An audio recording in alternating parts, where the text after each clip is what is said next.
y por primera vez recibimos a través de fuentes y de gente importante en la investigación un libro donde nos mostraba, nos desviaba un poco la atención de donde estábamos investigando y hablaba de Licio Gelli, que era el jefe de la PDUE.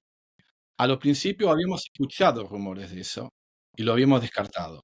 ¿Qué Pero era dijimos, la bueno, PDUE?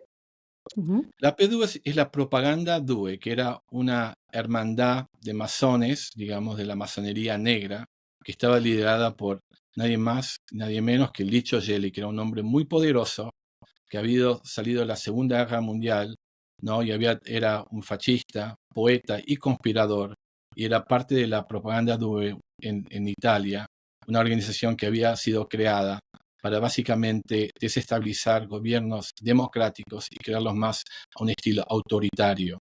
Era parte también de ayudar a la Operación Gladio, que era un trabajo que también llevaba a la CIA para tratar de eliminar el comunismo, especialmente en un lugar tan estratégico como Italia. Y Gelli era italiano, era amigo de Mussolini, había sido también un diplomático que había trabajado como entre las fuerzas nazis y las fuerzas de Italia fascistas, ¿no? Un hombre muy complicado en ese sentido, pero lo llamaba el titiritero porque era un hombre que cambiaba de caras, tenía mucho poder, había infiltrado más tarde en la Argentina, en otros países en Sudamérica, y siempre había trabajado también después de la Segunda Guerra Mundial como agente de la CIA. Incluso tengo entendido que tuvo vínculos con el Vaticano y con el Banco Ambrosiano. Exactamente, sí. A esas instancias llegaban sus tentáculos. Antes de avanzar, ¿las manos aparecieron en algún momento? ¿Se pagó el rescate? Bueno, nunca se pagó el rescate porque no lo consideran serio y estaban tratando de ver cómo podían entender lo que estaba sucediendo. Hay que entender que esto fue algo muy extraño en Argentina. No hay caso en el mundo algo similar.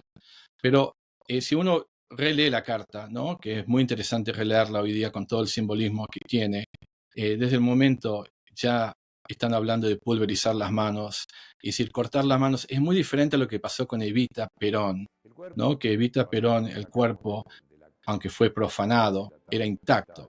El hecho de haber cortado las manos a Juan Domingo Perón creó totalmente incompleto, como decía, y no se puede volver a poner algo, un rompecabezas después que en ese sentido, ¿no?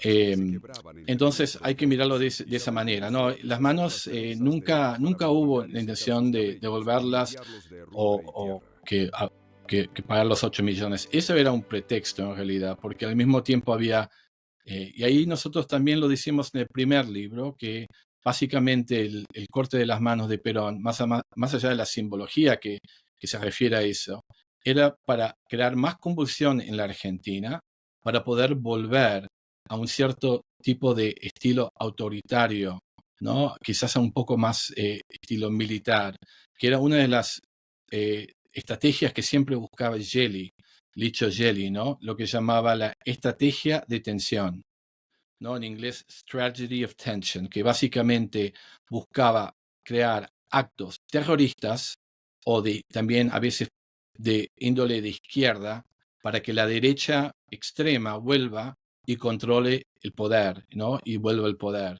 Y esto lo hacía mucho Gelli en Italia y lo hizo mucho en Argentina y en otros países de Latinoamérica. Volviendo a Licio Gelli, ¿cuál era el vínculo entre la masonería de la PDUE con Perón? Bueno, es una pregunta excelente. Pero primero quiero volver un poco al pasado y tratar de contar que uno de los primeros que cuenta la llegada de Licio Gelli de Argentina en los años 50 es David Yalop. Él tiene una teoría que es difícil de creer, pero bueno, vamos a ponerlo acá de todas maneras, que es que Gelli fue uno de los principales, que fue involucrado en el envenenamiento, en envenenar a Juan Pablo I, ¿no? Fue un libro increíble que se vendió millones de ejemplares y él saca a la luz las primeras revelaciones de quién era Gelli, ¿no? Y en los años 50 cuenta que Gelli también era parte de ganar dinero a través de que los nazis en Alemania se escaparan a la Argentina y buscaran refugio. Así que la mano de Gelli uno lo ve por todos lados. Entonces, también hay indicios de que Gelli lo había conocido a Perón en los años 50, ¿no? No hay una fecha exacta de cuándo lo conoció a Perón, pero sí lo volvemos a ver a Gelli ya en el 1970, cuando Perón está exiliado en Puerta de Hierro en España. Ahí lo vemos a Gelli volviendo y haciendo una conexión con Perón a través de la mano de Valori, que era un empresario con grandes conexiones con el Vaticano. Entonces, de la mano de Valori, Giancarlo Valori, Gelli se presenta en 1971 con Perón y empieza a hacer una especie de negociación que involucra la idea de que Perón vuelva a la Argentina como presidente. Y Gelli estaba dispuesto a hacer ciertas cosas para que eso sucediera. En una de esas cuestiones, Gelli le pregunta a Perón qué es lo que él necesita. Y él responde que él quiere ver el cuerpo de Evita Perón. Quiere la devolución del cuerpo de Evita Perón. Que Y para ahí esa Gelli... época estaba extraviado o ya se sabía que estaba en Italia.